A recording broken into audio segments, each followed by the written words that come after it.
right, mic check. 1 2 1 2. Let me adjust that up here. Y'all know what day it is. Y'all know what time it is. And y'all know who y'all looking at. Welcome to another episode of Club Pizzle.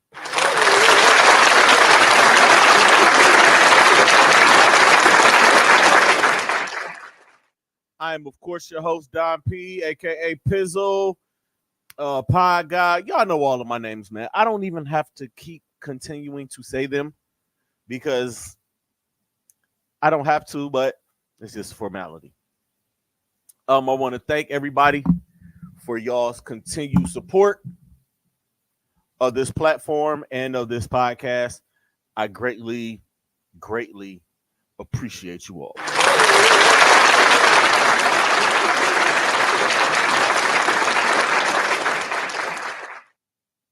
I really do. I pressed the wrong damn button to somewhere over there, but it is what it is. Um, Hope y'all week was great. My week was just going through a tough time, a rough patch. I mean, just turning 41 last week. Um, I hit a little bit of a funk this week. Thank y'all for calling up on me and checking up on me. Um, it's just sometimes this time of year I don't feel my best, and I go into this little funk, and just sometimes you feel like I don't need these fucking headphones. Why do I do that every week? Sometimes it just be what it be, you know. But I am fine. Thank y'all for checking on me. I greatly appreciate it. I'll say this about that. Sometimes you have doubts. Sometimes your confidence wavers. Sometimes you ask yourself why. And that's what I was doing this week. I was asking myself why. And then I looked in the mirror and it reminded me who the fuck I am. It reminded me why I do this. And it's because I was tired of the same old stuff, the same old shows, and Cleveland needed something else. So, Cleveland, I am here. I ain't going nowhere. And for those of y'all that was sitting back and kind of trying, and I know it was some of y'all out there sitting back, laughing, kikiing while you were scrolling, I ain't going no motherfucking where. So keep looking. I'm going to be all in your algorithms. I'm going to be everywhere. Y'all got me fucked up. I had to remember who I was. I'm the pie guy, goddammit.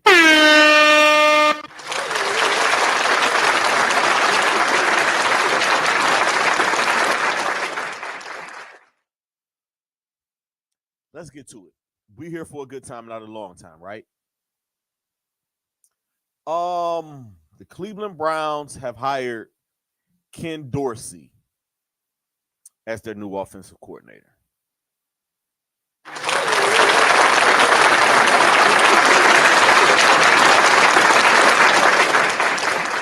I know y'all wondering how you feel about that, Don. Y'all know good and fucking well how I feel about this pick, about this choice. I'll say this, though. He wasn't on my radar. Honestly, y'all know I was at Kellen Moore and Byron Leftwich and a couple other people. But Ken Dorsey, I was like, once the name popped up, it was like, okay, that might be something.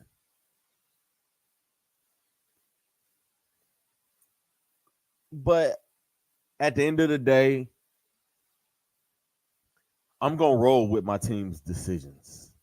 I'm going to roll with what Andrew Berry and Kevin Stefanski and Jimmy Haslam and Paul DiPolitesta and all of those guys, what they're doing. I don't work there.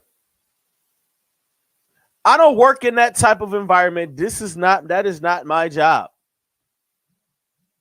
As a supporter, and I'm going to say supporter and not fan. Y'all know where I'm at there. As a supporter of this team, I'm going to support the decisions they make, no matter what. They could have brought Marty fucking Schottenheimer in there, and it's still not going to stop me from rooting for this team. I'm never going to root against my Cleveland Browns. I'm not going to do that. I know I'm not going to kick y'all's backs in. I promise you I'm not going to do that. I won't. But this is, to me, a good hire. Just based off of Ken's resume and track record. I mean, just let me give y'all the rundown. He's a former quarterback at the University of Miami, the U. Yes, indeed. He was there from 2001 to 2003. He quarterbacked the team. He led the team to one national championship, 2 undefeated regular seasons, back-to-back BCS championships, one which he won where he beat Nebraska in the Rose Bowl, the other where he lost in the Fiesta Bowl to the Ohio State Buckeyes in one of the greatest college football games ever played. 38-2 as a starter, as a college quarterback. The only losses he had was that Ohio State Fiesta Bowl, and he lost to Washington in his sophomore year as a starter. Other than that, Miami cleaned everybody up. He had a lot of talent around him. He had Jeremy Shockey, Kellen Winslow, Reggie Wayne, Andre Johnson, Sonoris Moss, I believe, was there. The running backs that he handed the ball off to, Frank Gore, Willis McGahee, Clinton Portis, Jared Payton, Najee Davenport. Like, he was surrounded by a lot of guys. Brian McKinney was his blind side. Joaquin Gonzalez, I believe, may or may not have been there. But the guy was a winner in college. He just had his shortcomings as far as what a pro quarterback is supposed to do.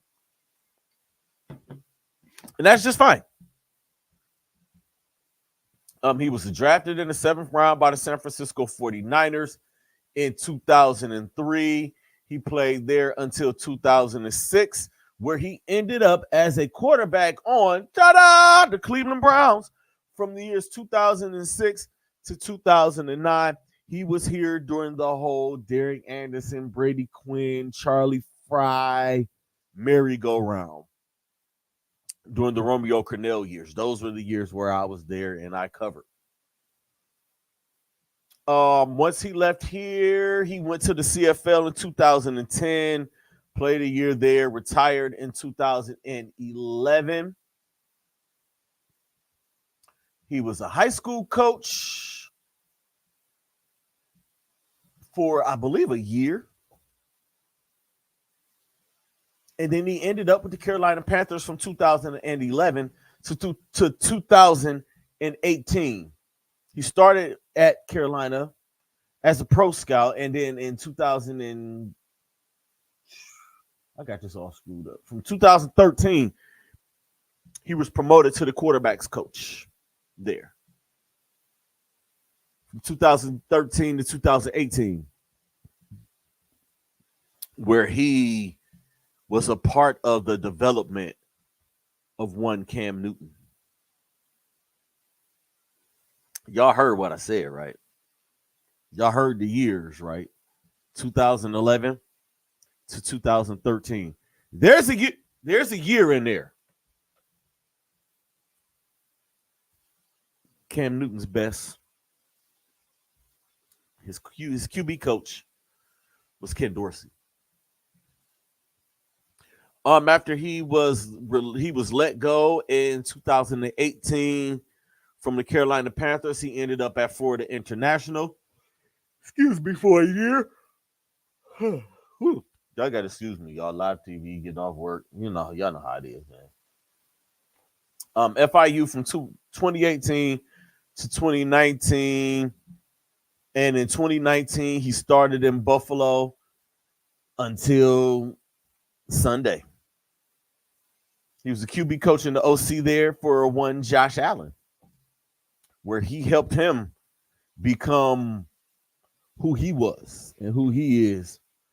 And I know it's a lot of people that want to focus on the negative. Let me tell y'all something.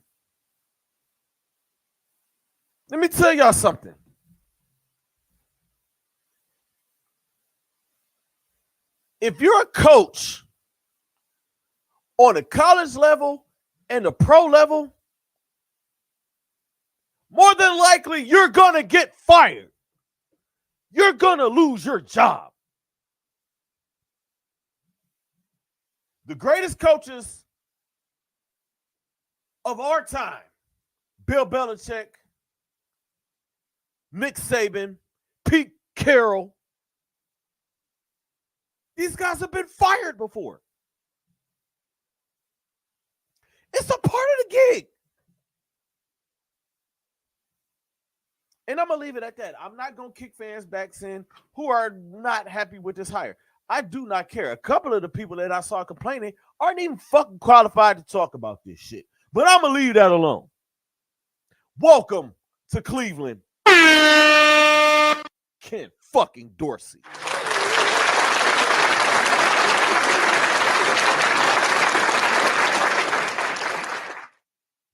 AFC Championship weekend was this past weekend.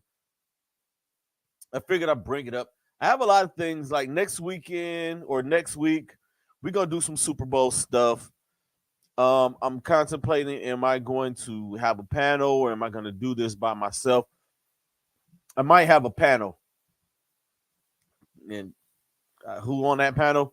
Just stay tuned. Just look at Facebook and I will point y'all to see who's going to be a part of this Super Bowl panel that I put together. If I do it by myself, I might have some.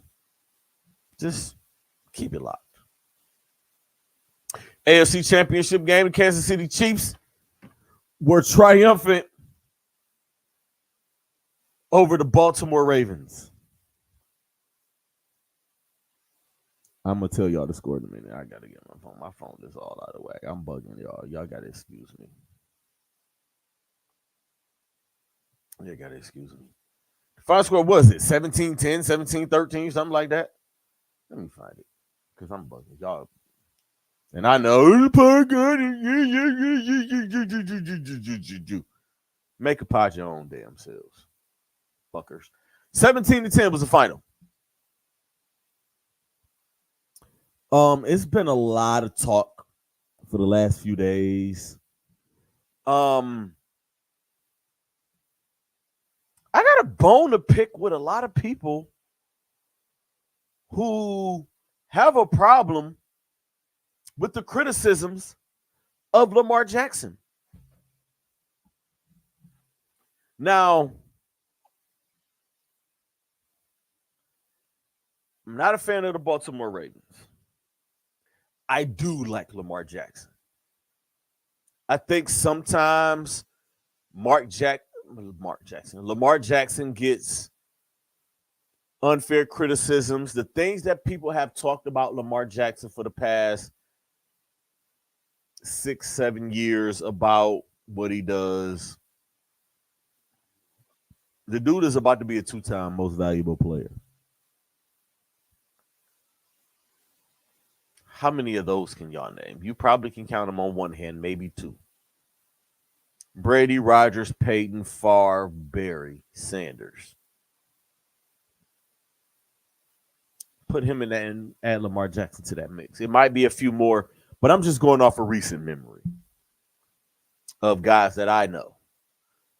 I don't know if Montana won multiples. I don't know if Elway, Marino, any of these all-time greats won multiples. Sometimes the criticism is unfair. Sometimes it's warranted. Sunday was warranted. He had opportunities. They went down in the first half, but the Baltimore Ravens defense did enough. They made enough stops for the Baltimore Ravens to put points on the board. And everybody wants to blame Zay Flowers for the taunting. That's bullshit because they still got to where they got to before the fumble. The taunting, I'm going to throw out. The fumble, you can't fumble when you're that close. And also, Lamar, you can't throw in a triple coverage. I personally think he should have used his legs more. I understand what he's trying to do. He doesn't want to be known as a running quarterback. They don't want him to run a lot. The NFL is a very physical sport. It's a contact sport. When you get hit, the shit hurt. This is one of the first years outside of the MVP year that Lamar has played the whole damn season. He sat out the last game because they had clinched already. But usually you hear about Lamar Jackson being down with an injury. Hamstring, shoulder, sternum, kneecap, ankles, turf toe. You didn't hear about that.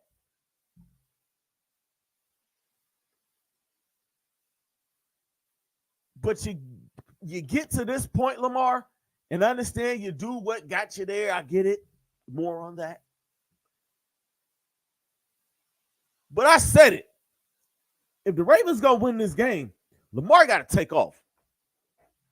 Lamar got to go and take off. He did it some, but he didn't do it enough. He threw the pick, threw it in triple coverage. He can't do that. And he knows that he can't do that.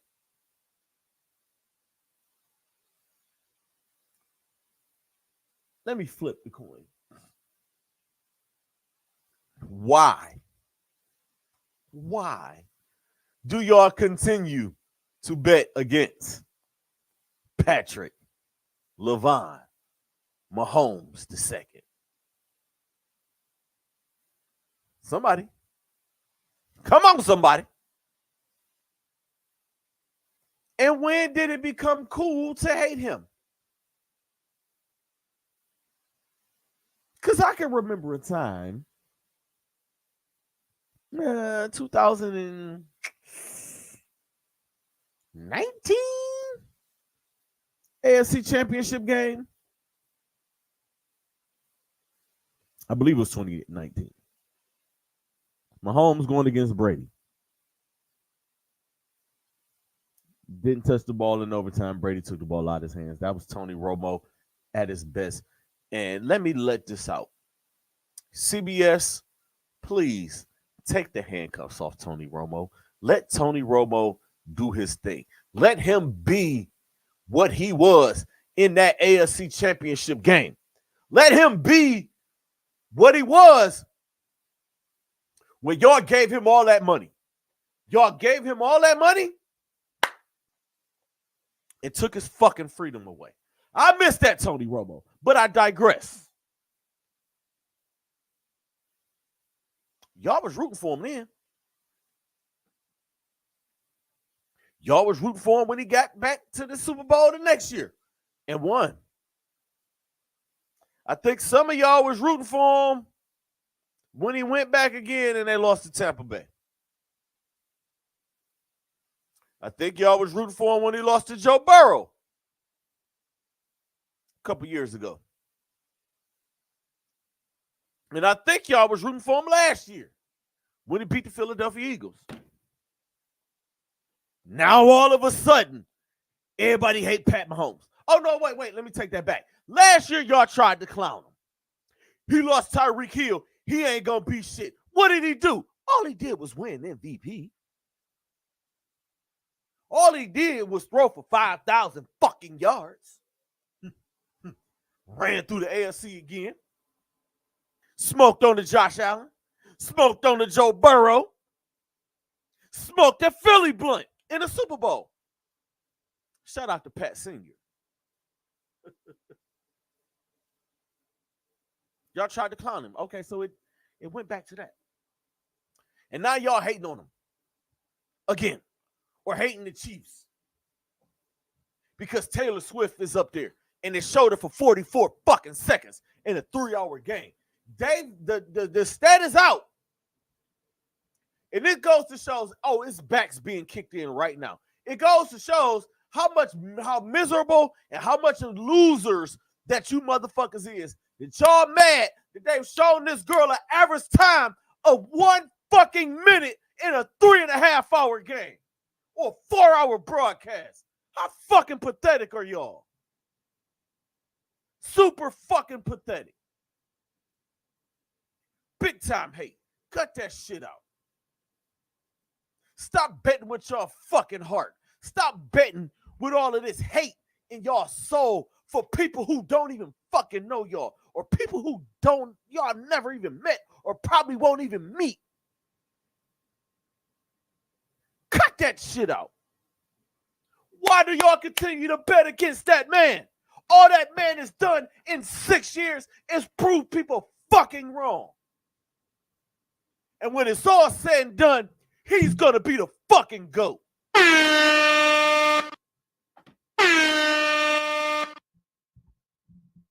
made me raise my voice. Y'all making me curse off here.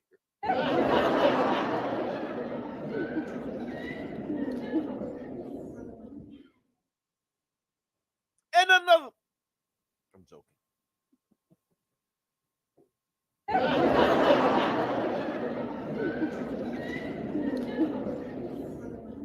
Congratulations.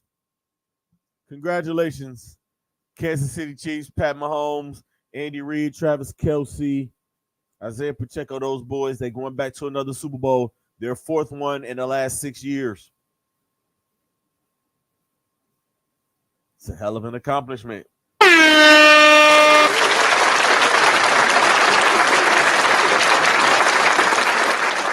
Hell of an accomplishment. NFC Championship game. San Francisco 49ers rally from down 3 touchdowns. Put together one of the greatest third quarters known to man.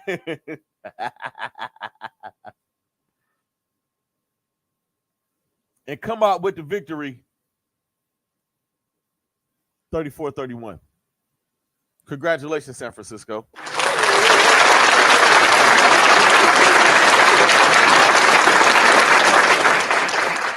The start was slow. The start was what it was. And I said it. Oh, okay, Detroit, y'all not playing. Second touchdown. Oh, shit. Okay, Detroit. Woo. All right, Dan Campbell, y'all might have something going here. All right. And then that third quarter happened. It all flipped when he went for it on 4th and didn't get it. That flipped the game. Purdy came out and threw that pass to Ayuk that bounced off the helmet, and that catch was made. That changed the whole entire game. Then the fumble happened. It's just a chain reaction, chain of events. Life is a series of moments. And there was a series of moments there.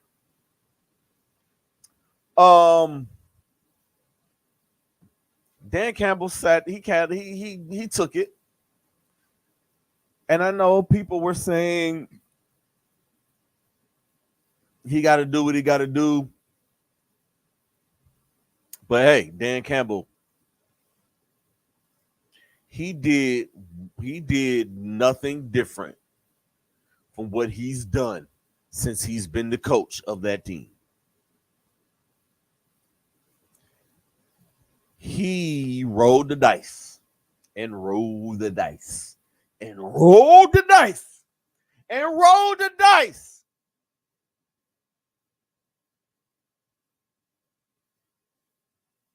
To an NFC North championship, hosting a playoff game.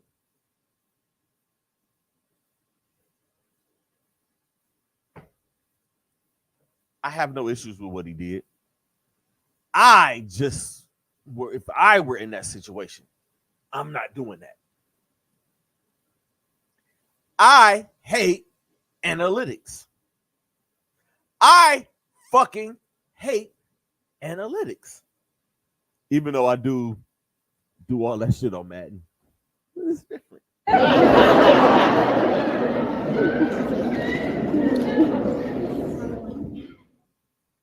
No lie, no cap. I do it all on Madden. I go for it on fourth when I'm in the red zone just because I know, like, all right, I can call this kind of play and I know I can get it. Like, I do shit like that.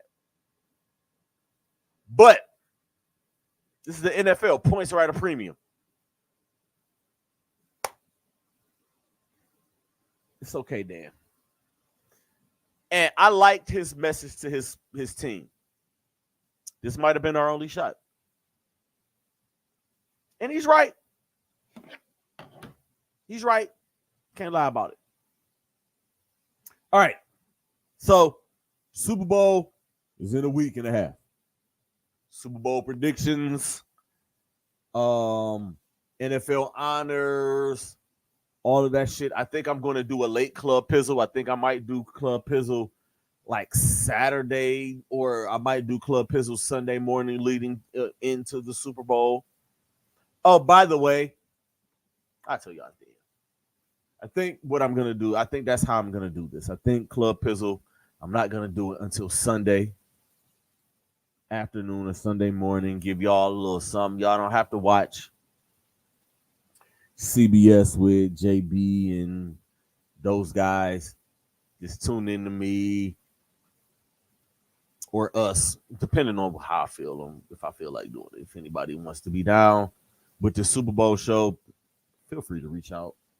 All my pod friends, I ain't talking about you regular niggas. Fuck out of here.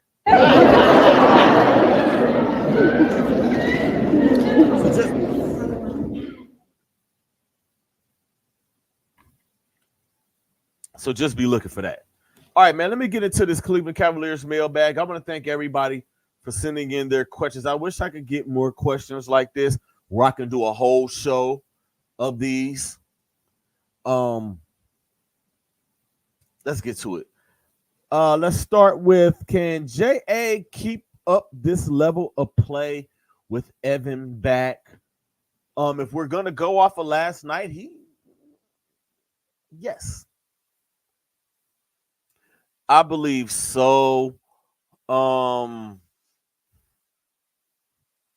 don't see no reason why he couldn't. I don't. I mean, Jared he's been kicking ass for these last 6 weeks, or this last month and some change, with the guys being out and finally getting the guys back. If the Cavs go on another slide when everyone is healthy, is JB gone?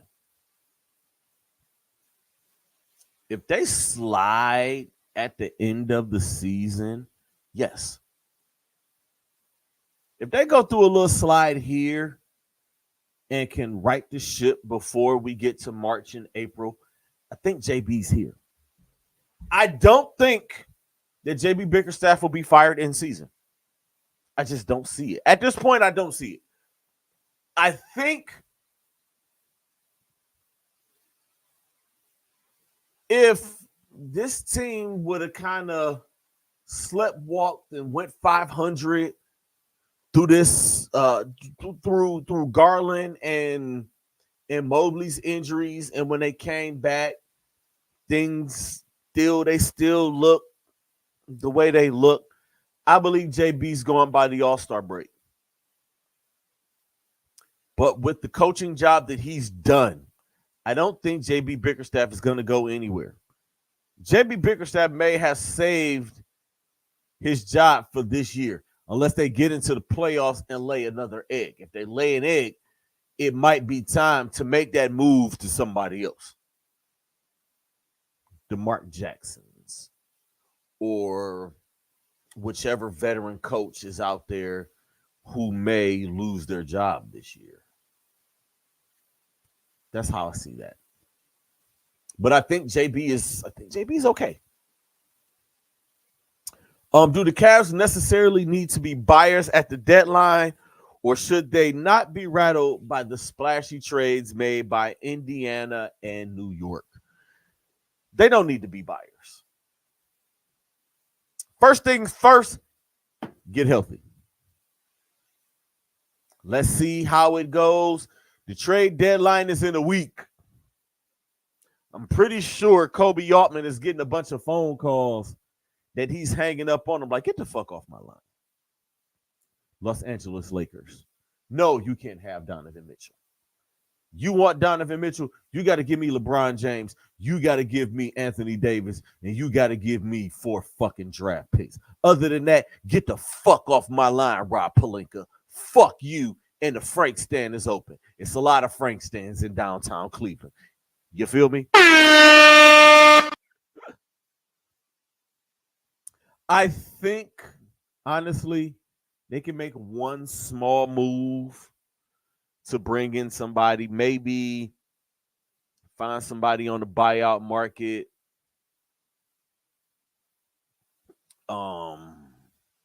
Who? I don't know. Definitely not Kyle fucking Lowry. Definitely not him. We could use a stretch big or another big period, especially with Tristan Thompson being out for the foreseeable future, being suspended for whatever, violating the doping policy, which I'm still kind of, it's like, dog, you're not even playing that much. Get a big, a stretch big, a big that plays in the paint, somebody that can spell Mobley and Allen. Damian Jones is okay, but Damian Jones is still kind of smallish, and Damian, he's a little goofy. It's a little goofy.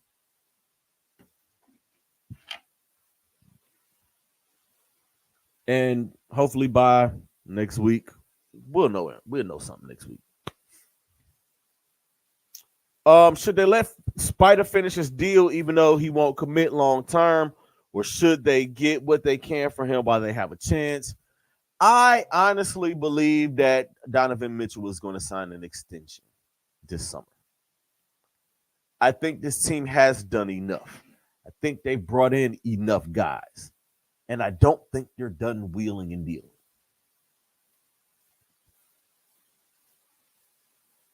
I think Spider resigns. I think he signs his extension this year. Why is it such a big deal that he didn't sign the extension last year when he still has time? I can wait and sign this extension. And even if I don't sign the extension, y'all still have me for another year. And y'all still can make moves. But we just let it play out. I just think he's signing that extension. Personally. How do you think the team will operate with Garland and Mobley back? I think they'll operate just fine. I think that last night was an indication. Mobley's been back. He was back for a second game. Garland worked his way back in. Darius Garland had a very efficient game last night. 19 points on 12 shots. That's what we need from him. If we can get 17, 18 from Mobley, 12, 13 rebounds from Mobley, couple blocks, some defensive stops, we good. Jared Allen is just playing at that level where he's going to be 20 and 12. And I ain't mad at it, honestly. But I think the guys will be all right. They got Memphis tonight as y'all are looking at this. They are playing the Memphis Grizzlies. Hopefully they haven't walked their way through the first quarter. They got to go down there and punch that wounded ass team in the mouth. And I'm pretty sure that's the message that JB is going to send to them. Will Sam Merrill take somebody's spot in the rotation? Whew. I want to say yes, but I want to say no. I think Sam Merrill's minutes and I think JB's rotations are all dependent on who they're playing. That's how I look at that. I think Sam has earned a spot. Whose minutes is he going to take? LeVert, Strus, Niang, Mitchell, Garland? Or can you mix him in there? He's a guy that can get out of bed and let it fly. Shooter Sam Merrill. They're looking at my guys. I hear you, my guy Rick Morris slanging Sammy Merrill. Either one, we'll see. I'll be at the game on February 12th. I'm gonna have a sign that says slanging Sammy Merrill. When Mobley gets off minutes restriction, will that mess up the rotation? I don't think so. I just don't think so. Again, I know they shrink the rotations to 8, sometimes 7 in the playoffs, but with this team, with this talent, JB just has to figure it out. It just depends on the matchups, y'all. It all depends on the matchups. How are the off-season signings doing for the team? Strus and Niang are both been up and down. I was at the game where Max Strus went absolutely nuts. He's had damn near a perfect game. Strus is up and down. He's inconsistent, and that's been the knock on Max, is that he's inconsistent. But I'll say, so far, the record is what it is, and the guys have been doing their thing. Other guy, Ty Jerome, we haven't seen Ty Jerome. Craig Porter Jr. bringing him in was a fucking genius move. Love it. And Tristan Thompson was all right until he got busted for doping. Why did David Griffin get so much praise, but we've been silent about the job that Kobe is doing? This is a great fucking question. Now, y'all know, if y'all follow me on socials and been on Facebook, y'all know how critical I was of Kobe Altman starting at 2019. Like, all right, you brought Colin Sexton in here. What you gonna do? Got the draft picks. Darius Garland, Isaac Okoro, Evan Mobley. Draft picks have been good. And Isaac Okoro is playing like an all-defensive player this year, whether y'all want to admit it or not. He's balling.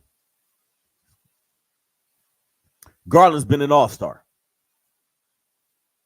We know what we think Mobley can turn into.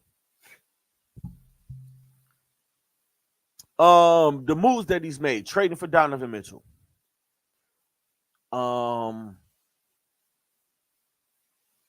Letting John Beilein go and letting JB Bickerstaff take over has looked to be a good move. JB has grown this team. It makes me wonder what could have been if JB were the coach to begin with. Some questionable moves, letting Kevin Love go, like taking him out of the rotation, then buying him out. That kind of hurt them in the playoffs last year. But I think the answer that I have for that question is, why does Griff get all of the love and you don't hear shit about Kobe? Is because Griff brought LeBron James back and they won a championship. And they went to 4 consecutive NBA finals. That's all I got for that. That's the answer that I have. But Kobe Altman has done a fantastic job of building this team from the ground up. Even though letting J.R. Smith walk and just one by one guys leaving and leaving and leaving. Jetty was the last one left until you brought Tristan Thompson back.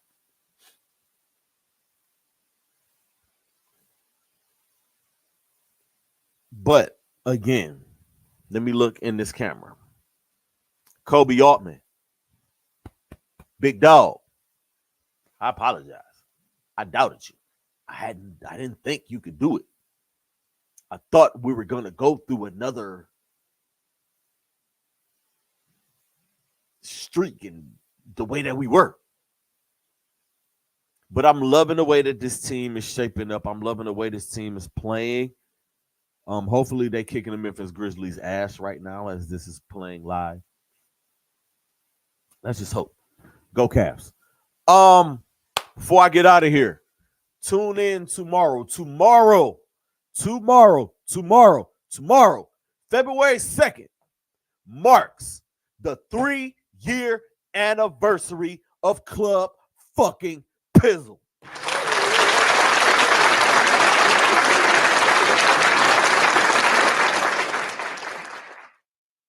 So what I'm going to do is do a bonus episode. I thought about doing shit all week, but it was just a bad week for me, and I wouldn't have had the opportunity to do it. Tomorrow, I'm going to talk about everything NBA All-Star. Starters were elected last week. The reserves were named tonight. I'm going to go over all of that. I believe that we're going to find out the three-point shootout, the dunk contest, and all of that shit. The rising stars have been announced. The up next, the G League guys have been announced. I have all that information. I'm gathering all of that information. And I said, hey, I got a second anniversary show coming up that I'm going to do some content. So I'm going to put that on there. So make sure y'all tune in tomorrow, 8 p.m. We're going to be in this thing, the 3rd anniversary of Club Pizzle. Y'all, it's going to be so nostalgic up in here. I even might throw the original OG Club Pizzle logo behind me just because. I want to thank y'all again, man. 3 years of this shit. And I'm going to have a better speech tomorrow. But thank y'all for supporting me over these last 3 years. Whether it's here, whether it's just Spotify only, whether it's at Redline Radio, it doesn't matter. Y'all have supported me. Y'all have followed me everywhere I've gone. I greatly, greatly fucking appreciate that. And with that said, y'all, we gonna call it a show tonight. Y'all know what it is. Always protect your peace, protect your energy. The message is more important than the messenger. And creators, be great. Stay positive. Because negative energy is trash. Until tomorrow, peace, y'all.